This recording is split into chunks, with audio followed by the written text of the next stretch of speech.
Kemarin terakhir sampai bihi yanju wan nasu fi ghaflatihim bihi yartaji warruhu baina syara'ibi. Akhir-akhir ini di kitab Ta'lim kita sedang masih banyak membaca tentang syair-syair orang Arab. Itu biasanya agak sulit untuk dimaknai. Kita pelan-pelan aja bacanya. Bismillahirrahmanirrahim. Diulang kemarin satu bait, bihi yanju wan nasu fi ghaflatihim bihi yartaji warruhu baina syara'ibi. Bihi kelawan ilmu, bihi kelawan ilmu yanju bisa selamat atau yanju selamat saka wong utawa talib juga boleh atau muta'alim. Wan nasu hale utawi manungsa iku fi ghaflatihim ing dalem pira-pira laline nas.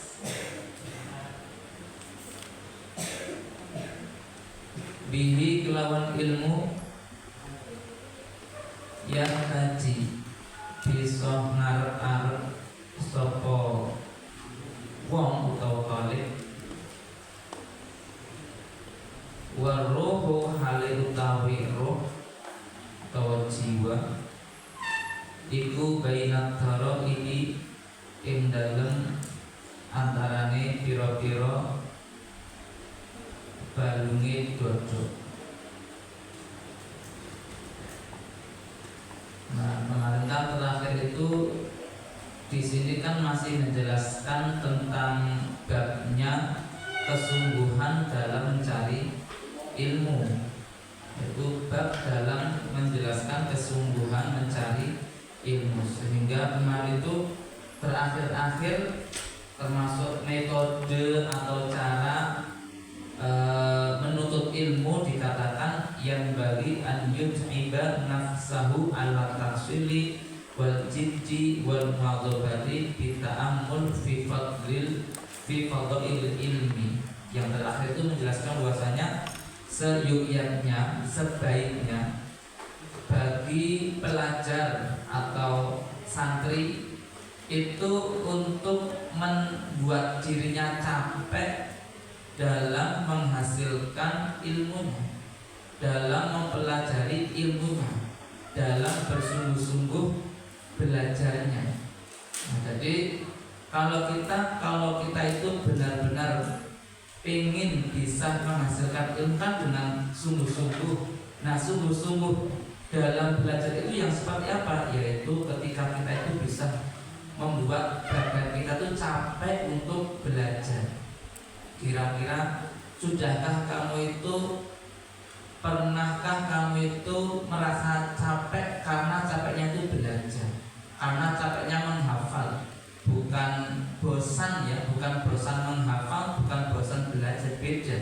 antara capek atau bosan beda.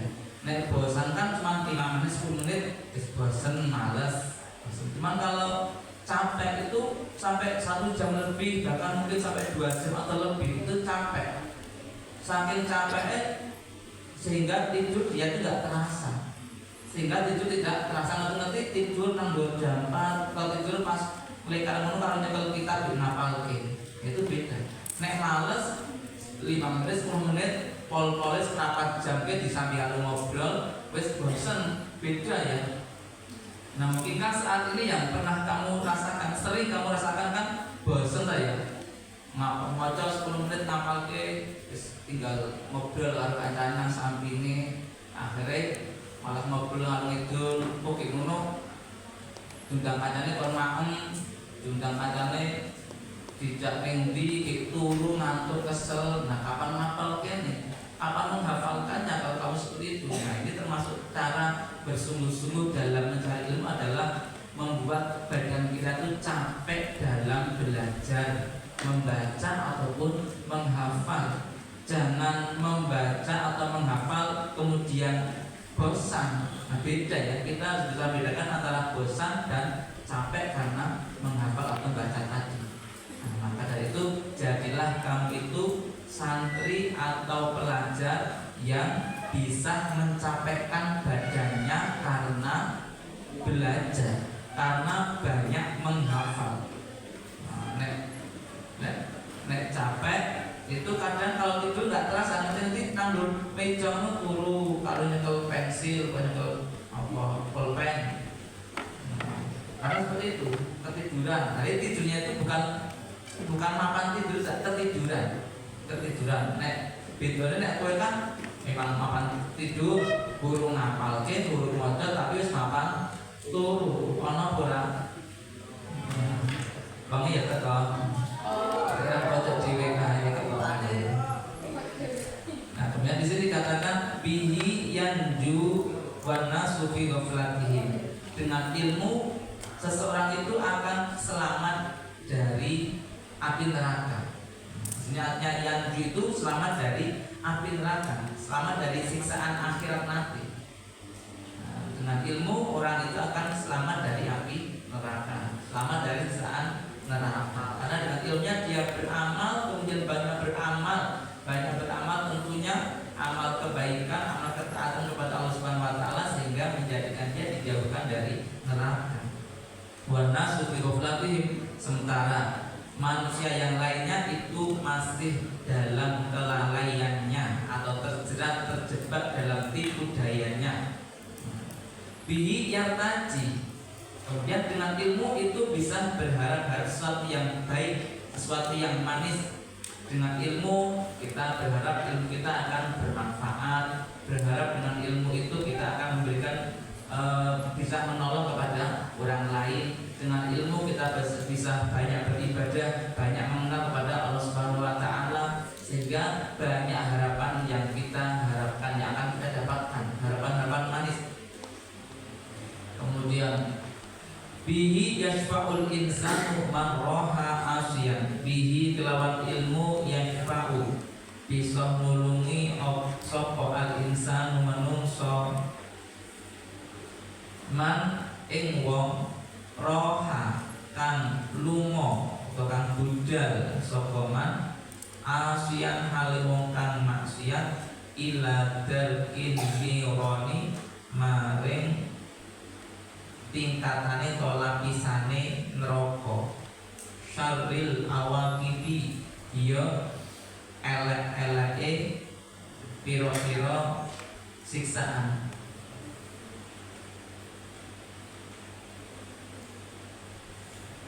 Nah ini di sini dikatakan termasuk fadilah daripada ilmu.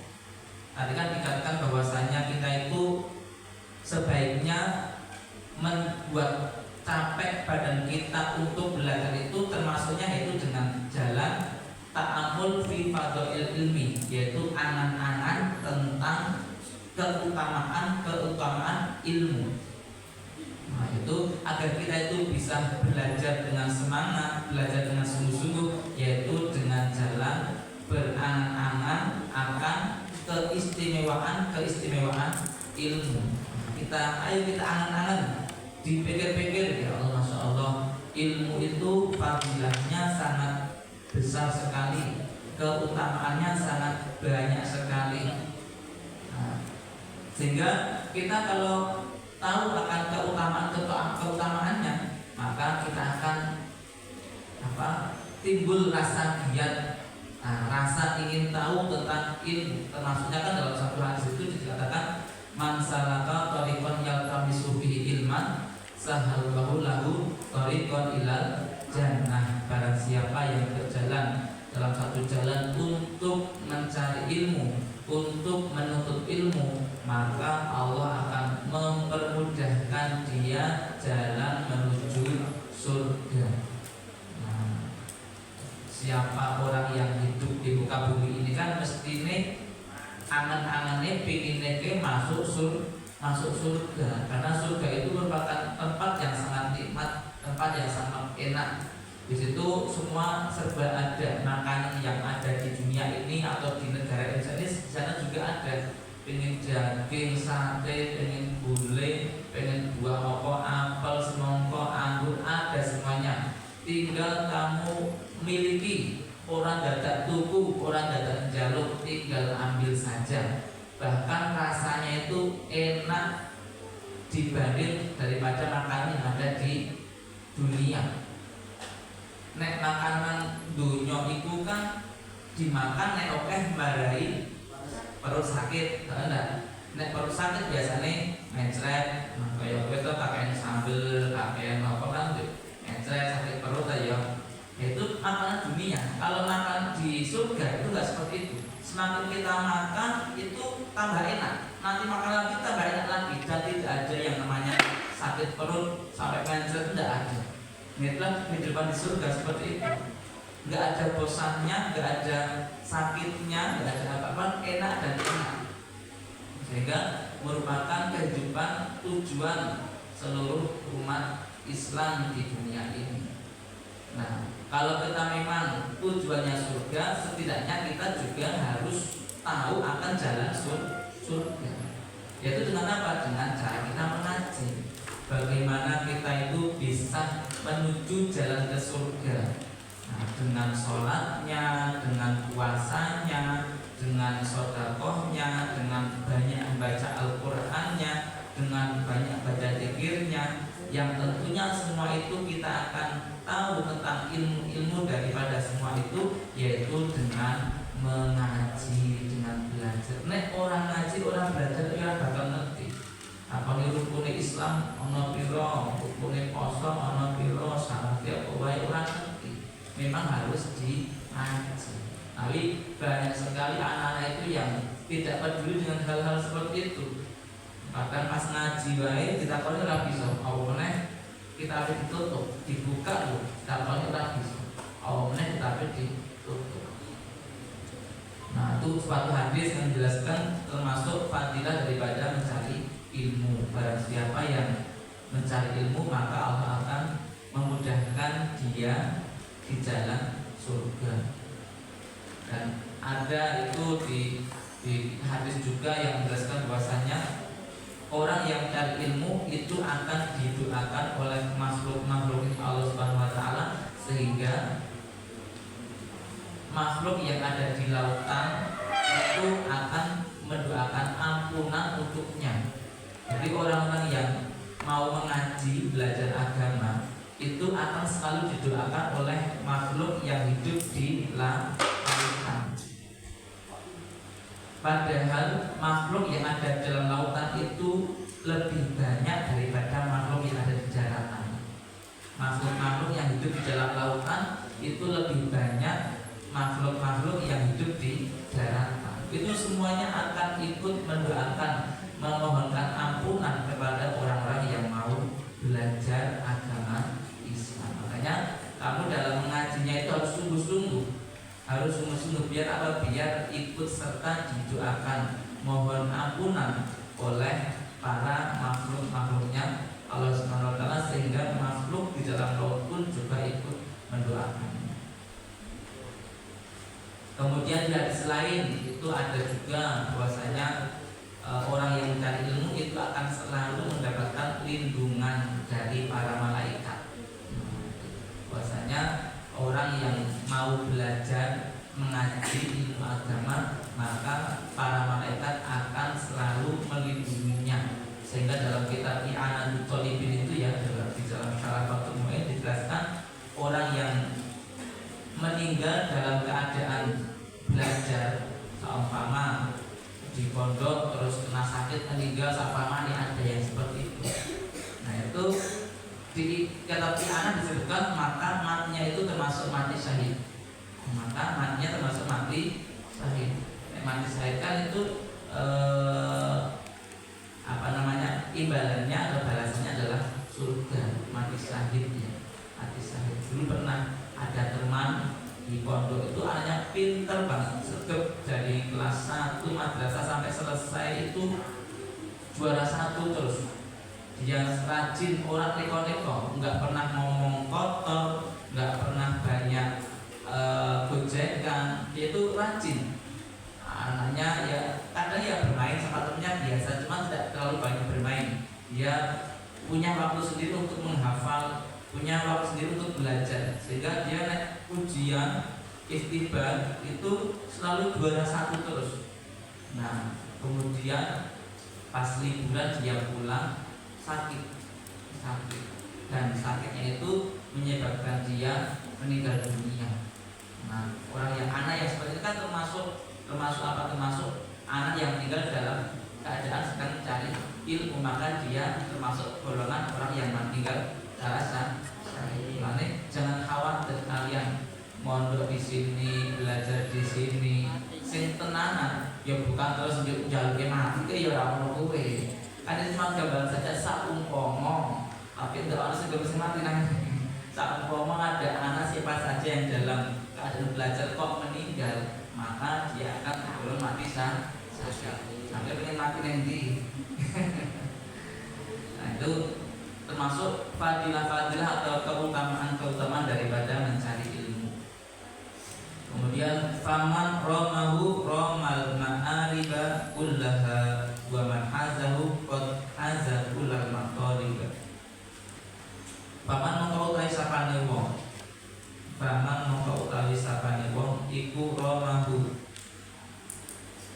nejo sapa man ing ilmu, nejo sapa man ing ilmu, utawa golek, bisa murih utawa golek. Roma mongko golek utawa murih sapa man al-ma'ariba ing pira-pira perkara kang den golek. Kullaha ya sekabehane ma'arif. Wa man utawi sapane wong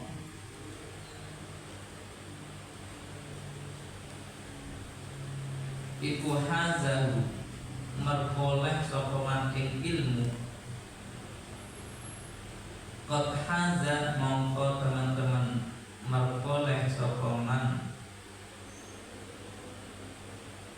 kullal maqalibi ing sekabehane perkara kang pira-pira perkara kang den golek.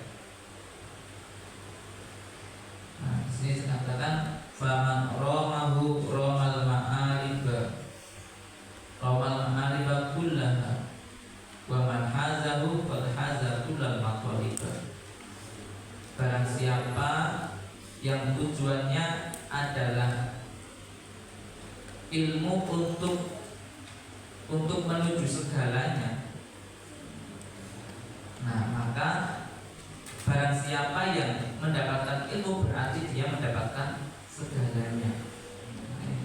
Barang siapa yang belajar sungguh-sungguh kemudian dia itu mendapatkan ilmunya, maka dia akan mendapatkan segala-galanya. Artinya ilmu itu kan memuat kepentingan dunia maupun kepentingan akhirat. Semua itu butuh dengan ilmu.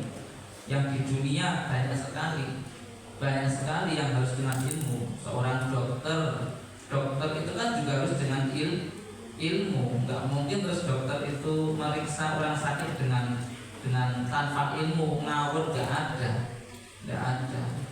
Kemudian apalagi pilot juga harus dengan ilmu, pengendara pesawat harus dengan ilmu, nggak bisa sembarangan. Ataupun yang lain, semua sopir itu ada ilmunya, dokter ada ilmunya, guru juga ada ilmunya. Itu yang di dunia, yang di akhirat pun juga sama. Untuk mendapatkan akhirat kan berarti harus sholatnya dijaga, puasanya dijaga, membaca Qur'annya, zikirnya, dan lain sebagainya. Itu juga dengan ilmu. Membaca Al-Quran juga dengan ilmu, tidak bisa sembarangan. Nggak boleh baca Quran dengan sembarang, ada ilmunya, tajwidnya, makhrajnya seperti apa, ada ilmunya. Sehingga dikatakan barang siapa yang meraih, mendapatkan, memperoleh ilmu, maka sungguh dia juga memperoleh segala sesuatu. Dan kemudian dikatakan dua al-mansibul ali, wal mansibul ali ya sahibal hijab, dua utawi ilmu iku al mansibu pangkat atau derajat, al ali kang luhur. Ilmu merupakan derajat atau pangkat yang mulia. Ya sahibal hijab, di wong kang duweni akal, di wong kang duweni akal. Idza niltahu, ing dalem nalikane merkoleh sapa sira, huwina mongko den gampangaken apa bifautil manasibi, utawa huwina mongko nakono huwina apa hawan hawin mongko gawe gampang sira, bifautil manasibi kelawan pote utawa kepotane piro-piro derajat atau pangkat. Kepotan itu ketinggalan. Artinya wahai orang yang berakal, ilmu merupakan derajat yang paling tinggi. Seandainya kamu mendapatkannya, maka jangan susahlah, maksudnya dihawin, buat mudahlah, buat jangan susahlah, karena ketinggalan atau tidak mendapatkan pangkat yang lain. Yang penting punya ilmu, yang penting kamu dapatkan ilmu. Fa'in fatakat dunia, fa'in fataka mongkolamun kepotan ing siro, mongkolamun pot ing siro apa dunia dunya, wa tayyibu na'imina, lan baguse piro-piro kebagusane kenikmatane dunia, wa ghammit mongko ngermono sira. Fa'inal ilma krono satu menit ilmu, fa'inal ilma krono satu menit ilmu iku khairul mawahibi, luweh bagus-baguse pira-pira perkara kang den wehake.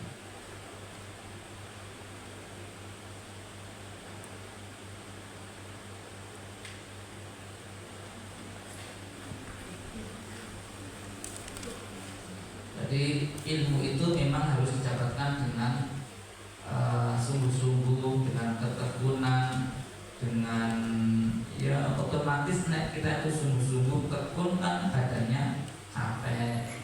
Ya capeknya capek untuk kebaikan, bukan capek karena banyak mainan layon rono rene terus capek, terus turu, nggak hafal, nggak membaca, nah, seperti itu.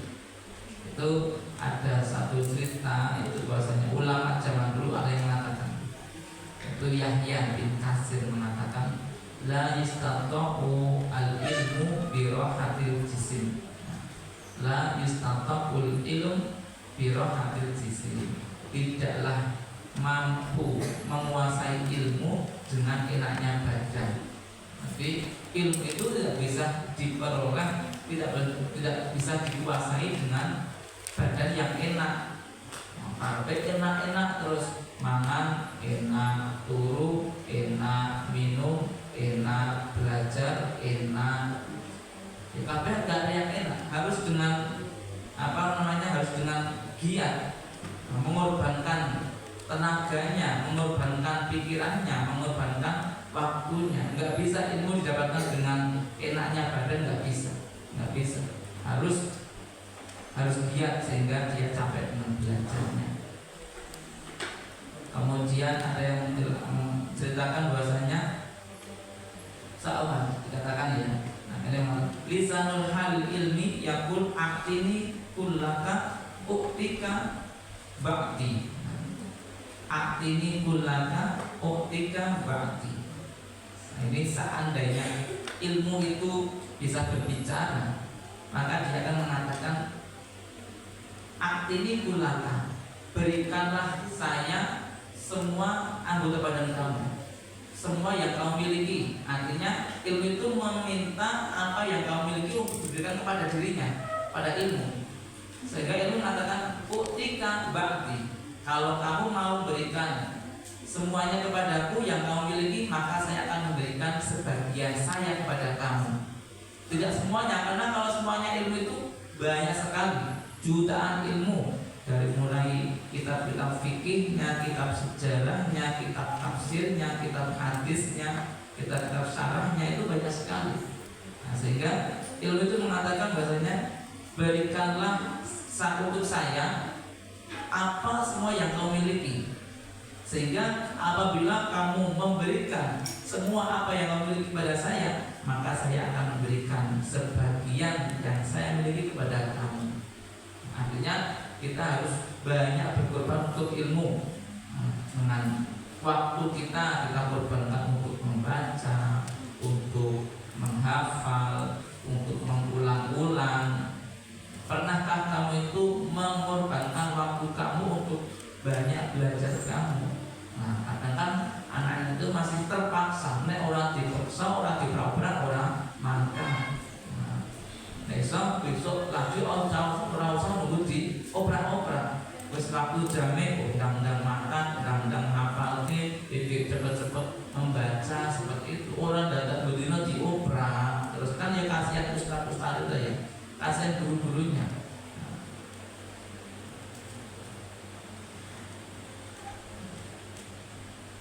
Nah, di sini termasuk ada metode daripada belajar ya, daripada belajar. Ulama-ulama zaman dulu itu ketika diceritakan tentang belajarnya, maka mereka mengatakan saya membaca pelajaran saya yang ada di ngaji saya, di belajar saya, itu setidaknya 25 kali saya membaca. Yang mereka mengatakan kalau saya setiap belajar saya setidaknya itu yang saya pelajari adalah 50 kali. Nah, sekarang anak-anak itu sepisan video kadangnya orang, sekali 2 kali itu orang mesti. Nah, ini kalau bisa ya, kalau bisa metode untuk paling cepat belajar, kamu bisa paham, kamu bisa apa, setidaknya kamu itu banyak mengulang-ulang pelajaran kamu, ngaji kamu diulang-ulang, tidak cuma sekali 2 kali yang dipaksa. Besok kesadaran, nah, paling tidak 5 kali, syukur-syukur lebih dari 5 kali. Nah, kalau melihat cerita tadi kan ulama-ulama itu bisa pintar, pandai, soleh, alim, sukses itu karena banyak membacanya, banyak belajarnya. Sehingga mereka mengatakan saya belajar tidak kurang, membacanya mengulang itu tidak kurang dari 25 kali. Ada yang mengatakan tidak kurang dari 50 kali. Baik saja yang tidak